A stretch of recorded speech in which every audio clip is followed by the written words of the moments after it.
Natural springs influencing expansion in Texas. Springs supply water, which is a basic human need. It is essential in the chemistry of all biological systems. It provides a way to transport molecules within those systems, and it's also believed that the origin of life was created by water, in water, and because of water. The first and most important reason we need it is because our bodies are mostly made 50 to 65% of water. Water also attracts food sources, which is needed for survival, such as plants and animals. And with water, plants, and animals, those factor into a settlement. Plants, because we eat plants and animals as well. And also it helps with farming and such things like that. But mainly we need water to drink. And settlements stayed because of these things. So there's three main things that influence the expansion because of these springs. The geology is the source of it because of the plates, faults, and uplifts that are in Texas. They influence how the water runs in Texas through springs, rivers, and aquifers. And these things influence the transportation and expansion and mainly the settlements that exist today. The geology here in Texas is made up of tectonic plates, which has faults and uplifts.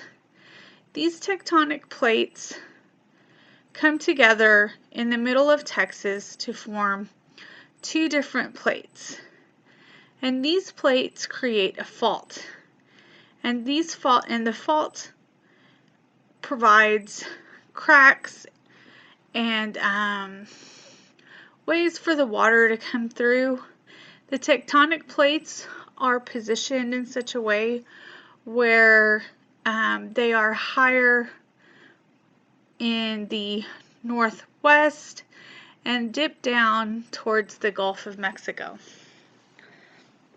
There is also an uplift in the central part of Texas, which pushes water in different directions. Most of it is a granitic intrusion, which provides absolutely no penetration for this water, and it must go around it. Unlike the fault, which is mostly limestone, which provides holes for the water to come through. The springs, as they flow from the higher elevation in the west, it percolates over this Ouachita plate and around the Llano uplift towards the Balcones Fault. And as you can see, there are many places where springs penetrate through the surface to provide water.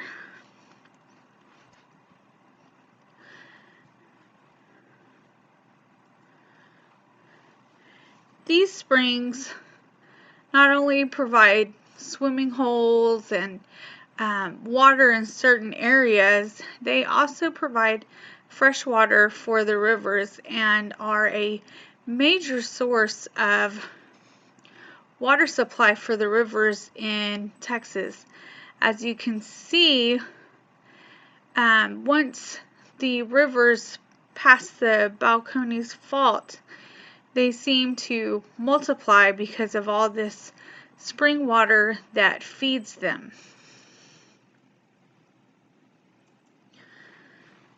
And lastly, the geology lends itself to the creation of aquifers here in Texas.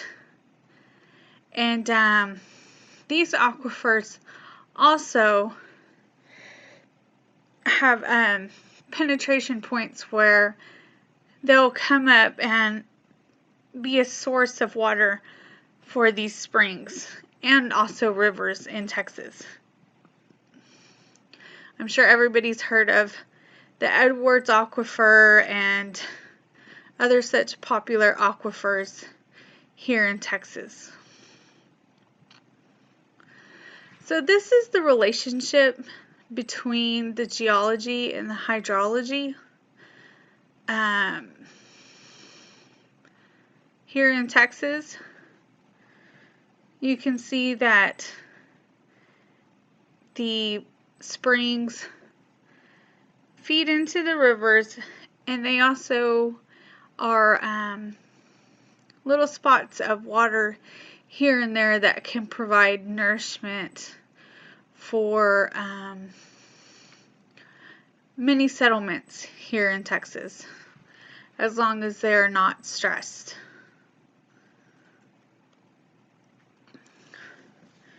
So here is the relationship between the hydrography and the settlement. You can see many of these cities and older cities are located on or near springs.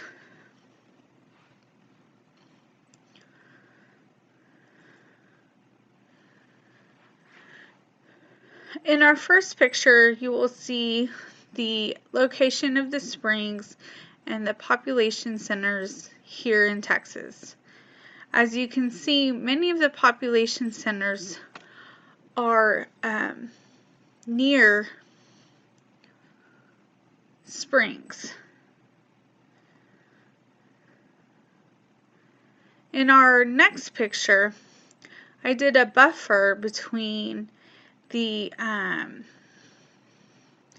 springs and the population centers, and I did an intersection, and the result is the cities or the population centers that come within 6 miles of the springs.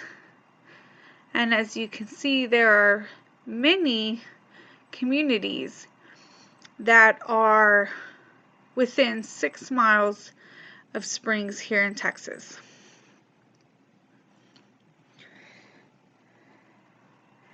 The idea of living in near springs is an old one. Many settlements are on the fault line. This fault line has created some of the most continuously settled areas in Texas. There are many Indians that settled this area because of these springs. And in fact, San Marcos is one of the oldest continually habited sites in North America.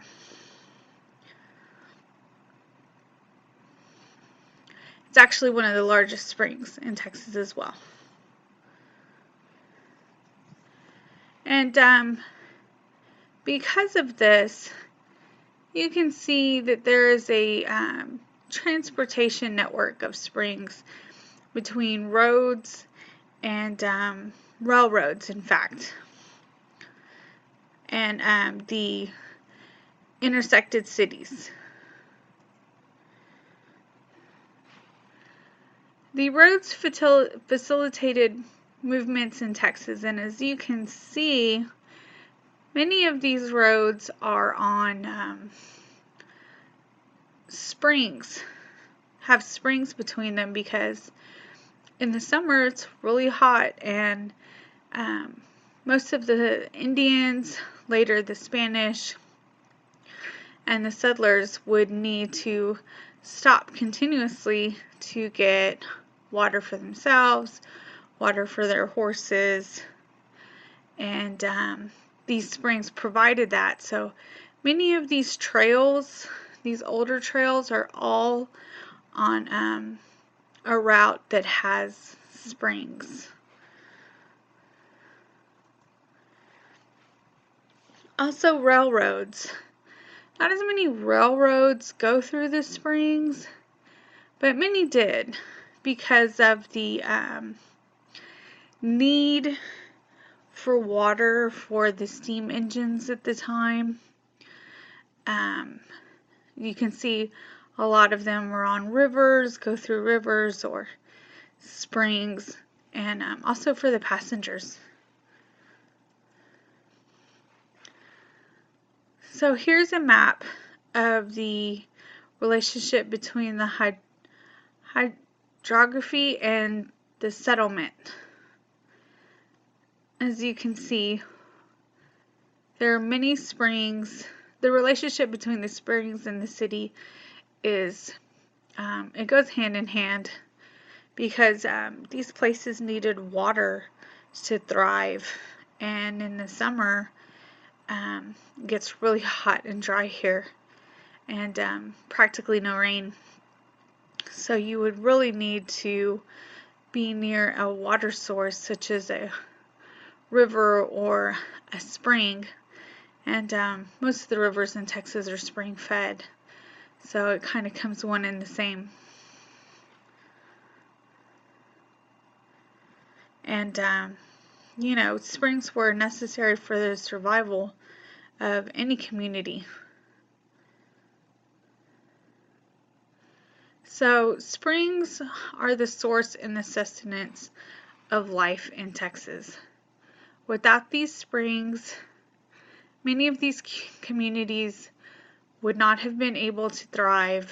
They would have not have been able to expand. And it would be slim to none the amount of cities that we have here in Texas. Because of them, we are able to survive during the hot, harsh summers.